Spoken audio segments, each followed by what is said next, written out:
जय जगन्नाथ दर्शक बंधु प्रभु हनुमान को किए बा न जाने सी होती प्रभु रामचंद्र सेवक आपने समस्ते निश्चित भाव में केबे ना केबे हनुमान चालीसा पढ़ी कि शुणी थे। आसत जाना हनुमान चालीसार महत्व अर्थात हनुमान चालीसार कतक लाइन का धाड़ीर अर्थ।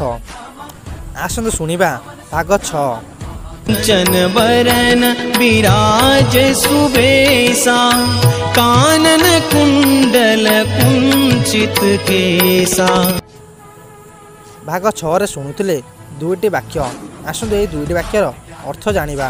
हे महावीर हनुमान आपण तेजामय सुवर्ण रंगर वस्त्र परिधान करती, कन्नरे कुंडर और कुंचित केशरी आपण आहरी शोभावित पतित हुअन्ति।